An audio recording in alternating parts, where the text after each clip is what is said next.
Today's episode of Higher Learning, we had a very special guest in Karen Ancira. She is the Chief People Officer of KFC US. How we keep getting these great guests, I don't know, but I'm so grateful that she came on. We talked about everything from building culture to traveling the world with your family to being your authentic self. She has so many great insights and she's such an incredible leader. I cannot wait for you to hear this discussion and all the things she had to say. Looking forward to this episode. Welcome to another episode of Higher Learning. I am your host, Rashid.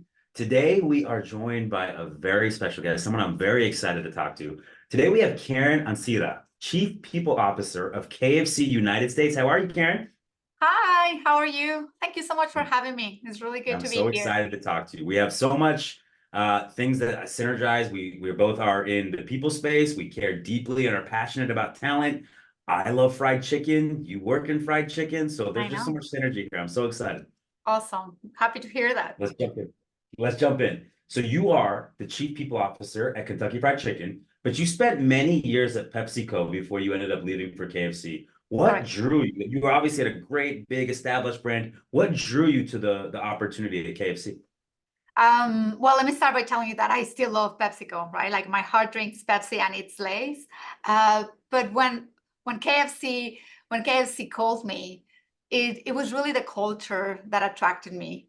In addition of the international experience, because I was living in Mexico, I'm born and raised Mexican. So when KFC called me, the position was in the UK. So I was very attracted to the international experience, combined with the incredible culture that Yum is well known for. And when I started all the interview process, everybody was mentioning the people promise that KFC has. And that is that at KFC, you can be your best self, you can make a difference, and you can have fun. And that is really aligned to my personal values. And that is really the main reason why I said yes to the opportunity. So had you spent your entire career in Mexico prior to making that move? Correct. So a little bit of like inside baseball here behind the curtain. When you're recruiting and you're reaching out to somebody that you think is a great candidate, they had to have been thinking it's going to be really tough to get her to relocate to the UK. She's been in Mexico for her entire career. And they must have been just so pleasantly surprised that this global opportunity was something that enticed you and that you were excited to move your family to the UK. That's awesome. That's right. So KFC is one of the three brands under the Yum portfolio. For people that don't know, that includes Pizza Hut and Taco Bell. Also big fans of those places. But KFC is far and away the store leader globally. I believe, I think in China, there's 7,000 stores or something around that. What do you think is the reason for the success and why that brand in particular, especially among the three, resonates so much globally? Yeah, and it's funny you mentioned how big Yum brand is, because I'm just going to share a fact that is just mind-blowing.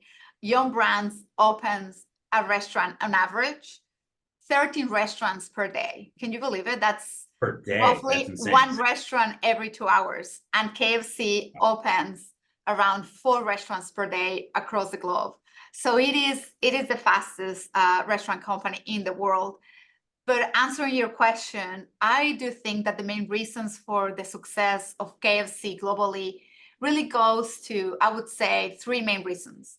The first one is we really are unique in our flavor and our taste. And I'm sure that everybody who's listening the podcast will almost remember the flavor and the feelings when you bite, your incredible Kentucky Fried Chicken. So that is a very good asset for us. In addition, let me ask one question there. So if I have it in California and I go to China and I'm in Beijing, it's going to be very similar in taste and quality and consistency. So we do have original recipe, which is exactly to that point, ensuring that you get the amazing, incredible secret recipe that the Colonel founded across the world. But we're also localizing a lot of the flavors, because it is not the same, the spicy that you get in Mexico from, another flavor that you get in other parts of the world. So we do have that incredible adaptability around the world that makes a consistent flavor amazing, but at the same time you get that local uniqueness from. We're going to come back to that because I'm very curious about that, but I want you to get through the 3 things. So you said the first one is the first one.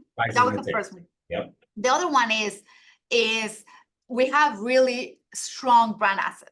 The Colonel, it's a real person, it's a real founder. The bucket is also iconic across the world. So those are really good, again, brand assets that make us who we are and make it really the brand really strong and an incredible brand awareness across the globe. And the other one is we have a very good franchisee community. There is no way that we could have the success and the growth and the expansion that we have without our incredible franchisee partners. So those are the main reasons why I believe KFC is so strong across the globe. And we also have incredible value offers, right? And that's also making sure that we're meeting the consumer where they are, what they want, when and how they want it, I think is very key. So being obsessed for our guests and for our consumers has been really the key. That's fantastic. I love that answer. I'm so curious now. I got to ask, and you can pick whatever country it is, but can you tell me something that's maybe on the menu in another country that would surprise our typical United States audience on what they see at a typical KFC that's unique somewhere else? Well, if you go to some parts of Latin America and the Caribbean, you will have as a side beans and rice, right? For example, like which we don't offer rice here in KFC US. Or for example, our corn is very unique here, but if you go to other parts like in the UK, we don't offer that. So it really changes wherever, the uniqueness for the region and what the local consumer really wants. The locality. I love that. And we worked we've supported Yum Latin America in the past. And I remember just hearing about what people liked on their pizza, say in Brazil versus say in other countries versus what we think is kind of standard fare here. So I think that's a really sharp approach. You want to have that consistency and vibe of brand and ambiance whenever you go into a Kentucky Fried Chicken, no matter what it is. But you also want to make sure that you're playing to your consumers in a localized way and giving them what they want. So I think brilliant strategy. I love it. There's a lot to that. There's a lot of complexity to that. There's a lot of test marketing to that, but I think it's a fantastic way. Yes. And I think it's awesome when you go to different countries and you experience something that's uniquely American like KFC, but getting that different flavor and different feel. I love that. That's right. So we talked a lot about family. I know how important your family is to you. And we also talked about work-life balance. So I want to understand, I know you've traveled and been in so many different places throughout your career. Tell us a little bit about your family and how that relationship has empowered you to be the successful executive that you are. I appreciate that. Well, I want to start by saying that this concept of work-life balance, for me, is really blurred. The lines are so blurred nowadays. Like in the same way that I will pick up, the phone from the school of my daughter during my work hours, in the same way I will pick up a working call when I'm at home. So everything is blended now. So for me, really the true flexibility is when you prioritize in the way that you need it to be prioritized, how it matters to you and when it matters to you, right? And there is this lovely phrase from a well-known author that is, the bad news is time flies, but the good news is that you're the pilot. So all of that to say that it really is about how you prioritize your time, where you dedicate the investment, your attention, but it really doesn't matter for me, the place or the time is really what it works for you and what it works also for your family. So that's for me one of the things that I would like to say about this idea that the lines are really blurred. And yes, we moved a lot. This is actually my fourth international assignment with KFC. I started in the UK. I moved to Miami for Latin America and the Caribbean. And before doing this role, I was based in Australia for 4 years. So yeah, I mean, all of those moves really make you stronger. I want to come back to that, but I want to compound on what you're saying because it really resonates with me when you talk about, and what I've called it, some people say work-life integration, work-life harmony. And I know this is going to make people sick because I love my job. I love my family. I love my life. I like these things to be integrated. And when I think about my personal life and like the things that I think are important there, what is it? It's having fun. It's doing things I enjoy. It's building deep relationships. That's right. But you know what? I do all those things at work. I Like know. I enjoy my work and I also enjoy going out to a happy hour or having an event with our team, right? That's fun, right? Those are things I enjoy. I'm building deep relationships. Exactly. Those are the things I do off of work hours too. Might be with my family, might be with my kids. But to your point, like if a customer's calling me at, on a Saturday, I'm gonna pick up the phone and see what I can do to help. If somebody's calling for my school, for my daughters or my son, I'm gonna pick that up during work. These I things know. are integrated. And really what it is that I'm blending both of these things to make both optimal. My work life enhances my personal life, right? Absolutely. In lots of different Absolutely. ways, financially, travel, things like that. But also my home life Absolutely. enables my work life. And one of the things that, for me is really important is I have a wife, I have 4 kids. My wife is as important to the success of MSH and Aon as I am. That sounds insane because I'm the CEO and founder of the company. It's the truth. But I can't if I had a crazy home life and I had to keep focusing on that and diving back there, I'd never be able to give this company what I do on my day-to-day focus and engagement. And That's I right. value the heck out of her That's because of right. that. She allows me that. And I'm sure it's the same with you and your husband as well. 100%. I could not agree more. And when people ask me, oh well, the working Karen or the mom Karen, like it is only one Karen. I Yeah. only have one Karen, and what you see is what you get. And I'm also a mom. I'm also in HR. I'm also the CPO, but I'm also the friend. I'm the daughter, the sister, and it is for me. It's only one person. So how you can bring your whole self at home, at work, with your team? That's what really matters. Yeah, and you know what I love about that? I've heard people say that, some people are chameleons and they adapt, and Oh, right, and so they can be in, the CEO conference room, or they can be in a room full of teenagers, but they're being adaptive to both sides. And the way I look at it is, I'm actually being my authentic self in both of those scenarios, right? I can be in that room full of teenagers and be my authentic self. I can be in that boardroom and be my authentic self, and not shape shift all the time. And that really goes back to what you're saying, because there's a thin line of what working Karen is like and mom Karen is like, because the same person, the same principles, the true. same way you go about getting things done happens in both of those scenarios. And so when Absolutely. you're not having to kind of code switch all the time, it makes life a lot easier, and you can just be yourself and be your authentic self no matter what scenario you're in. Absolutely. Absolutely. Okay. So we talked about where you live, UK, Australia, Miami, now Kentucky. I'm interested. Let's dig into Australia a little bit. What's something unique about living in Australia? What's something you learned about yourself living in Australia? All the things that you hear about their crazy wildlife, it's true. So that's Spiders like this big, things true. like that. Oh Yes, man. all of that is true. No, what I loved about my time there is that people there, they take their work very seriously, but they don't take themselves seriously. So Yep. really that approach about lay back and enjoying life, that really taught me a lot and gave me a different perspective that will stay with me and that I'm very appreciative of. Yeah, so when you've spent time in all these different places, and really Miami and Louisville are as different as UK and Australia in a lot of ways, right? And You've Mexico. had to have learned so much about this global workforce. How has that made you a better leader? What kind of spending that time? Like, do you think that if you would have spent your entire career in Mexico and maybe you were leading a similar type function, but had stayed in Mexico, would you be as been of an effective as a leader now that you've traveled and you've spent time Mhm. and lived in these different locales?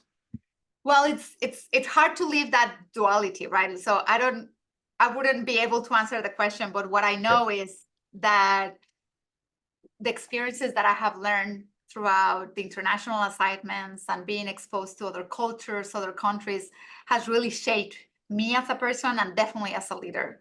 I think I used already the word perspective, and all of these moves and living in different parts of the world really gives you perspective.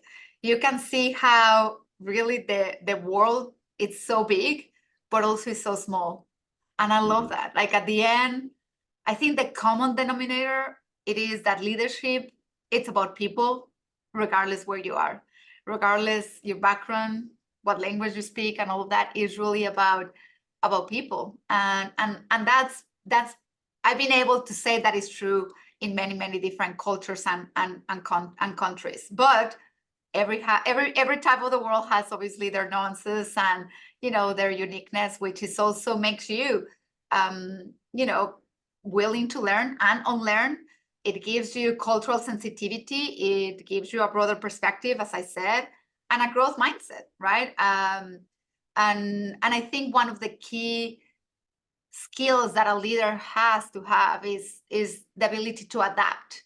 And when you move, you mentioned about it's not about changing who you are, but it's about adapting to the circumstances while maintaining your authentic self. So by moving and living in different countries, you definitely put that to testament, and your adaptability to it's been really tested. Yeah, I want to look at it again from the family perspective, because I have 3 daughters and a 5-year-old son. And one of the things that I've tried to do over the last couple of years, we live in a bubble. We really do, right? And it's so important for me. I remember when I was younger, I didn't learn more than from when I traveled, right? Seeing other cultures, seeing how other people lived really opened up my eyes, and I think gave me more of a global point of view, which I think was very important. And so I've tried to make it a priority to take my girls, specifically because they're older now, to different countries and try to see different things in the summer when they have time off, and just see them learn and become exposed. And it's funny because they oh, this was just like that time we were in Paris, or this is just like that time we went to Mexico, or whatever it may be. But we come back home to Florida. So you actually like took your family, your young daughter, your husband, you went to these different places, you went and lived, you became entrenched. So I'm just interested, how did your family handle these movings? And then did it benefit them? Do you feel, did you get some of that same value that I'm talking about in terms of learnings for your child and your family altogether? Absolutely, absolutely, yes. I'm not gonna pretend that it wasn't hard. Like, moving zip codes, it's hard enough. Like moving countries, it's hard, but really showing and living that resilience, it's so important. For me, being resilient is not only the ability to bounce back, but it's to bounce back and be a better version of what you were before. And I do think that for my daughter, she's 11, and she was born in Mexico, but we left the country when she was 4 months old.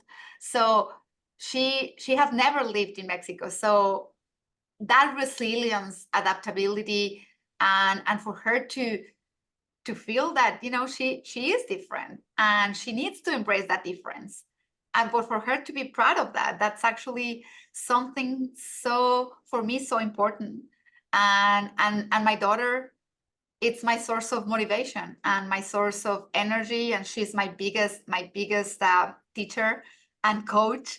But knowing that I'm contributing a little bit to create a better world for her as a future woman, as a future Latin woman, it's very important. But definitely the perspective that I was sharing with you, that applies to her. Like she sees the world, even when she's 11, she sees the world differently. She appreciates the differences. She is more in tune about what she has and the opportunity that she has. And at the same time, she's very, very social aware, that I don't think that, she would have had otherwise, right? So I'm very grateful because, life has given us this opportunity, and she has really embraced those and taken that, just to honestly be such an incredible little human being.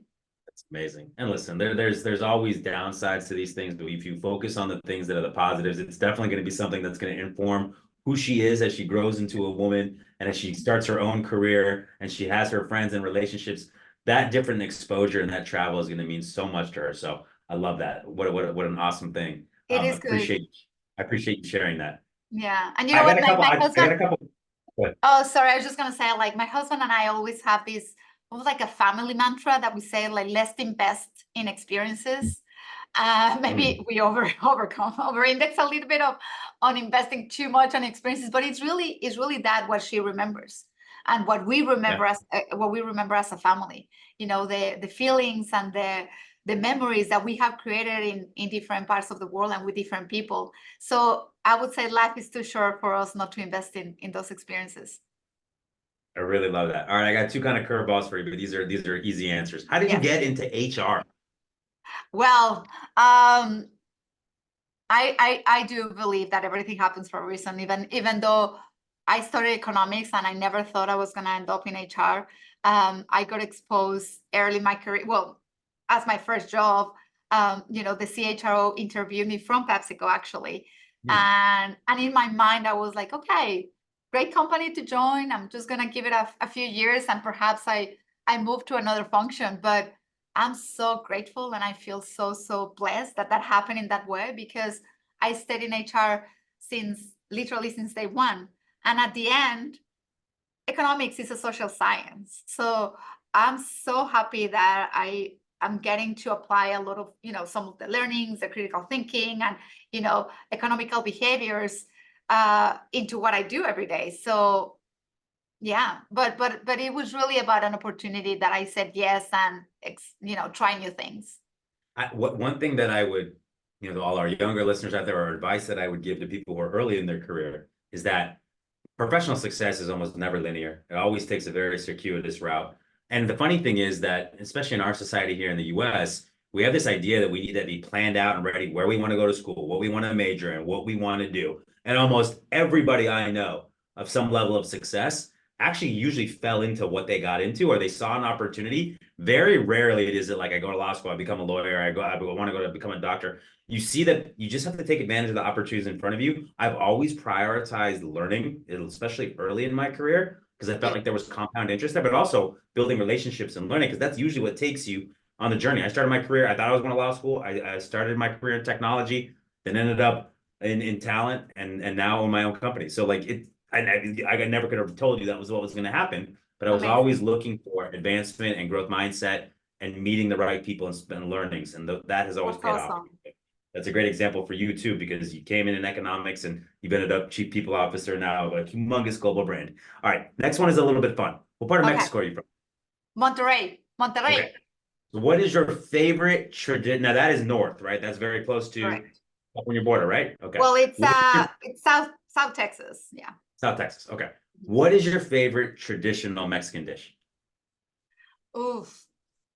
Authentic tacos. Authentic taco. So an authentic taco is corn tortilla, no sour cream, no cheese. No sour It's cream. focused on the meat, a little bit of onion on top, right? A lot of salsa. Little salsa. In Monterrey? What's like the right carne? What's the right meat? Well, you get arrachera, which is the skirt, but sirloin, like ribeye, like you get the same kind of cuts, just very good flavor. Sure. Yeah, see, I grew up in Southern California and Arizona. I consider myself a Mexican food connoisseur. It's like my favorite food. I was eating birria tacos 10, 15 years ago before they became very popular. But I know in different areas, they focus on different types of meats in the tacos. And so I could talk about this all day. We can make this a taco podcast, but you know what? We got to talk about talent. We got to pay the bills here. I'm definitely in for that. Yes. I'm going to invite you back on the taco podcast. That'll be the next session. Sounds great. So Karen, let's do this. Let's start here. I want to know, you've obviously hired a ton of people in your career. You lead an organization that's opening 4 stores a day. So there's tons of people getting brought into the organization at any given time. What is a core hiring philosophy that you have? Authenticity. Okay. I think you cannot fake that. And nowadays with all of the technology, you can really, sell yourself, or we get a lot of candidates that, will really say the right things and will sell the right narrative. But really, when you get through that and getting a whole person into that interview and ensuring that they're bringing a true authentic leader, that they're willing to bring the best of themselves, but also to bring the best in others. For me, that's very, very important. We know I can go into the adaptability, learning curiosity, all of those pieces. But for me, the main thing is if they're authentic, because when you're authentic, you're willing to be vulnerable. And when you're vulnerable, then by default, you're allowing innovation to happen through right feedback. And again, people will be willing to speak up. And all of that comes because you're an authentic leader that is approachable, that is real, that is grounded. So I always look for that when we're recruiting. I really love that. I think that is a really key, not just to success professionally, but to success in life, is being your authentic self, being your best self, but being your authentic self. I'm interested, if you have somebody that comes in that's either nervous or you can tell is kind of putting on a show, is there anything you do to kind of try to pull the authenticity out of them or bring them back down to, I want to know the real you? And is there any type of thing that you might do to do that in an interview? Well, it's depending on if you're reading the room that they will be open to, but I always try to learn something about on a personal level, right? And that's only if they are willing to share, right? But I think when you're drawing a storytelling and would like, tell me about your family, how you spend your weekends, like, there's 100% reality there, right? Sure. And I think that just perhaps, removes the nervousness, or you just make the conversation more real, more down to earth. And I think always getting, again, if they allow that, just tell me about your family, tell me about your weekends, or what you like to do, what your passion in life. And that's always, it's very hard to fake that. Yeah, and listen, I think it absolutely goes both ways, right? You want to be authentic as an interviewer so that people see what you would be like to work for, or what type of leader you are, or what the type of organization. And then what I see a lot of companies get into trouble is painting a picture that's very rosy. They're trying to sell the person into the role rather than being authentic to, here's who we are. And it's about fit. It's not perfect for everybody, but this is 100%. what we want. This is what our expectations are. And I think sometimes some companies lose that and are not authentic themselves. And then what happens is somebody comes and starts the role, and then 2 weeks later, they're like, this isn't what I thought I was signing up for. So I think it's important to be authentic on both sides. Absolutely. Absolutely. And you know what? Our recruitment process, fortunately and unfortunately, here in Yum and KFC, we do take our time. Sometimes, you hesitate because that's not the best candidate experience that you want to offer when they have to go through a million interviews. But we don't compromise on bringing the best talent. And that takes time, and that takes investment from both, right? From the candidate and also from the leaders who are part of the panel and who are part of the process. So that's. I can 100% affirm that. Like I said, we've worked with Yum in the past, and you are very diligent. And sometimes we would advise we might lose the talent, but you are very clear on your expectations and what you want to do. And what I will say is some of the most talented people I know, not just in the QSR industry, but in general, have been at Yum Brands. And so you're obviously doing something right. So I give you major kudos for putting your diligence around that. You know what you're looking for, and you go out and get it. So I appreciate that. What about a memorable interview? If I ask you about a memorable interview, maybe you were interviewing somebody, or maybe it was one of your first interviews. What comes to mind when I say that? When I interview, or when someone interviewed me? I just want a great story, so you tell me. I think I mentioned already, like, the power of storytelling. So I think the moments that you remember is when they really were real and they were sharing an anecdote or something that happened. So I think like, people remember how you make them feel. They're not gonna remember what you said or what they said, but I remember a time where the examples that this incredible lady provided, they were just so close to heart, and it was, you could see she was just like, sharing everything and being vulnerable. And for me, that I remembered that moment vividly, and to the point that we extended the interview. Instead of an hour, we went long for like almost 2 hours. But I do remember that because I remember the feeling of how we both were, feeling. Did that person end up getting a role and being successful? Yes. There's power in that vulnerability, especially if you're willing to share it in that type of what can be a loaded environment. So I think that says a lot about that person, and obviously it resonated with you. So that's awesome. Yeah, absolutely. Do you have a favorite question you like to ask? Well, I think I already mentioned it, but I always, and this is not a hard question or anything, but I always ask, what's your passion in life?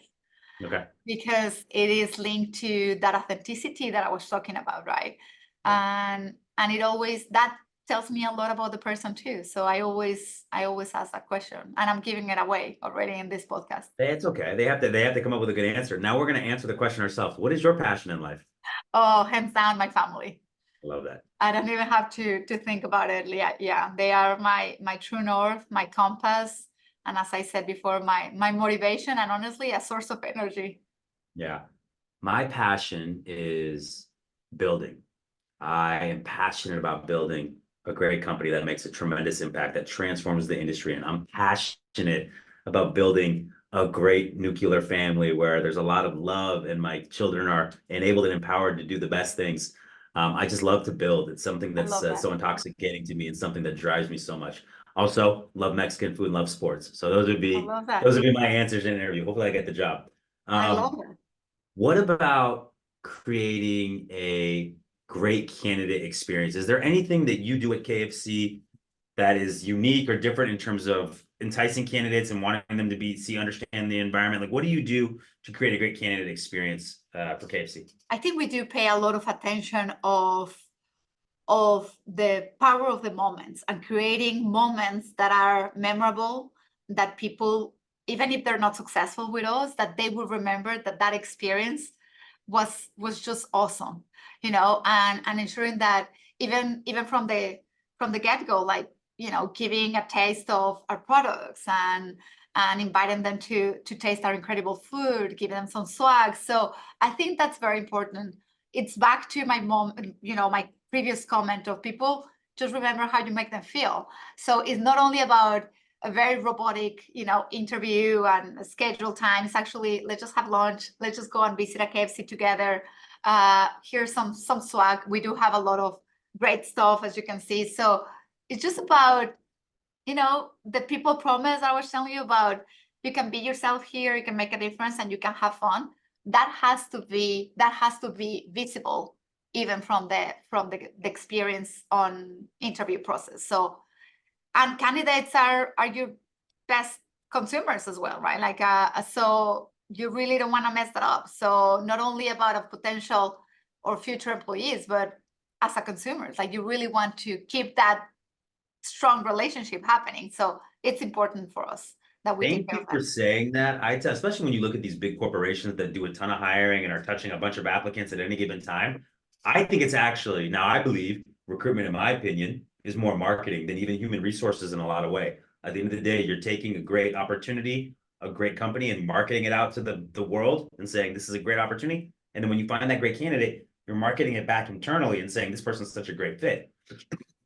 Excuse me. So I just think it's also a very underrated form of marketing to the community, because if somebody has a bad experience, right? Not only are they not going to want to work there, not only are they going to tell their friends this is not a great place to work, but to your point, they might stop eating Kentucky Fried Chicken and go to one of the competitors That's because they right. had a bad experience. And so That's right. those touches are important, especially when you're talking to thousands of people, really weekly, it sounds like.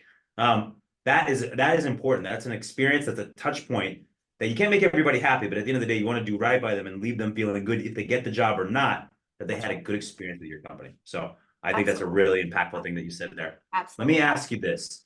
We all miss sometimes too, even if you have a very diligent, long process.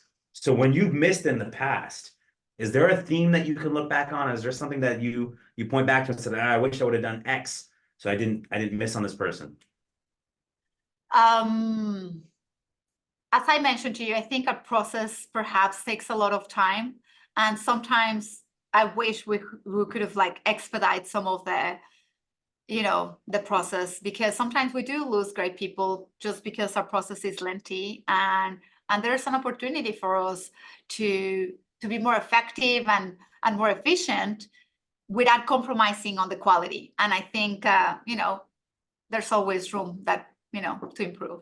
I'd love to talk to you about that. I totally agree. I do think that diligence is very important, but I think that diligence and time are not mutually exclusive. I think that you can build a process where if you're looking at the right things and you're being rapid about it and you're getting a good job of assessment and you're looking at it from different perspectives and points of view and you have good technology, I think if you have those things, then you can have the best of both worlds. You can do your due diligence, but also keep in mind that if you're talking to great passive talent, sometimes you're right. Sometimes the timing can become an impact and do that. So listen, we're all iterating, we're all working to I get better. know. I I know. appreciate you sharing that, but I think you're doing a great job. But I do think also that time can be an impact, and that's something to keep thinking about optimizing and getting better. So That's right. I think that's a good call out by you. So let's jump into a couple other things right now that we've talked about some of the hiring stuff. I'm interested, what are you working on right now that you're really excited about that gets you out of bed in the morning?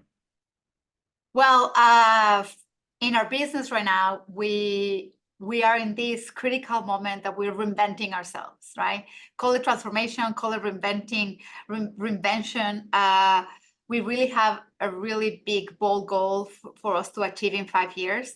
And we are in this inflection point that we just need to be more agile. We need to start operating in a different way.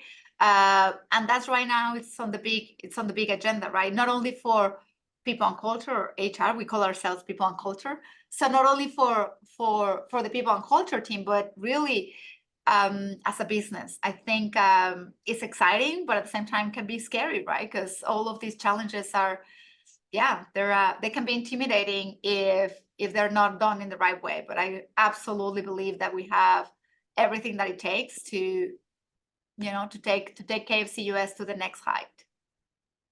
I love that. I love that. Now, listen, you're too humble to bring this up, but usually we go back through LinkedIn and we look at and try to find a post. This one's from a year ago, but it's from KFC US. Congratulations to our Chief People Officer, Karen, for winning the HRO Today HR Leadership Award. You said, I'm deeply grateful and honored to receive this award. Thank you so much. And thank you to the people and culture of the KFC US team. I'm incredibly proud to work side by side with all of you. Tell us a little bit about this moment. Was this a surprise? Is this exciting? Like, tell us a little bit about what this award meant to you. It was definitely a surprise, and I didn't see it coming, because it's actually a submission that teams make for on behalf of their coach or for their coach or their leader, and I found out later that it's a very lengthy submission, and you need to prove a business case and give some really hard data of big projects or initiatives that we have implemented, and when I got that, it really filled my heart, because seeing that from the team, fairly new in the role, like it's going to be 2 years for me next month. I'm looking at the calendar. Next month is going to be 2 years for me here in Louisville, Kentucky. So seeing that coming from your team, that you didn't expect it, that you weren't even, I don't know, thinking about it, it was quite humbling, and I'm very grateful, and I feel extremely lucky to be surrounded with such a talented people that care so much for others and for the brand. I love that. Manager is a title. A lot of people can have that title, but you can't call yourself a leader. You have to have others call you out as a leader. And it sounds like you got that recognition so early on. So I love that. Congratulations. Does not surprise me at all. I want to ask you about maybe a good book you read recently that you want to recommend, or even any content. Maybe you saw something on Netflix or read a good magazine article. What comes to mind when I ask you about good content? I love Brené Brown. And I just I read, I think for the third time, the Daring Greatly book. Yeah, it's just a good book that I use a lot of her philosophy and her quotes, and it's just like a good reminder of what I was just sharing with you about seeing vulnerability as a strength, not as a weakness, and why vulnerability is so important in our business, because that really drives great innovation, and at the end you drive better business results. So being able to connect those dots, and not only vulnerability for the sake of it, for me is very powerful. So I love her, and that book has been really good for me. Fantastic. Good recommendation. We will make sure we put that in the speaker notes of the pod so people can look that up and check it out. It was published, I think, 2012, if I'm not mistaken. So yeah, it's she has more than a few books. And she has I think I've read that. I've definitely read some of her other books. I'm not sure I've read that one, but I'm going to check it out if I haven't, because it sounds very well aligned with the type of readings I love. True. If you had one bit of career advice to maybe offer your younger self, or maybe somebody early in their career right now that you didn't know then, but that you know now, what would it be? I'm going to stay true to this common thread about authenticity. I think having the courage and being brave of really not doing things because of what others think, or that feeling that no one is expecting for you to be something that you're not. I think I would appreciate that very much if I had told this to myself, like, I don't know, 20 years ago. I think it's such a liberating feeling, being able to show up at home, at school, in the work, of course, just being the best version of yourself. I think that's priceless, and really not having the weight of your shoulder that you have to meet someone else's expectations. I think that's not productive, and definitely is not going to make you happier. So I think, just be yourself. Don't change your essence. Stay true to your values, and but always bring your best self every day. I think it's important. I can even tell you just in this hour we spent together that you're very consistent in what you think, what you say, what you believe, and it really shows you to be the authentic leader that you are. So I appreciate that. I think that's wonderful advice. If people wanted to find you, or is there anything going on exciting right now that you want to let us know about before we close out? Well, this is great timing because I feel really blessed and super thankful for the opportunity that the Latino Leadership Institute gave me. I've been becoming a part of the board, and again, it's close to my heart. It's close to to what I believe. Not only advancing and supporting other women, but Latin women and Latin community in general, and being able to contribute to that. I think it's just super aligned with my purpose, and that's really exciting. And that announcement got out like yesterday, early March. So again, very, very grateful and honored for this opportunity. So yeah, so check it out. Great timing on our part. Congratulations. You have 2 years coming up. Congratulations on the board role. Congratulations on all the success of your company. I'm so grateful that you came on, Karen. I love their conversation. I love this episode. I can't wait for everybody to hear it. Thank you so much. Me too. Thank you for having me. This was fun. So let's do it again. All right. Yeah, we will. Taco Pod coming soon. I know. Thank you. Thank you so much. Have a good day. Bye-bye. Thank you for listening to Higher Learning with me, Rashid. If you enjoyed this episode, please leave us a review and be sure to subscribe so you never miss an episode.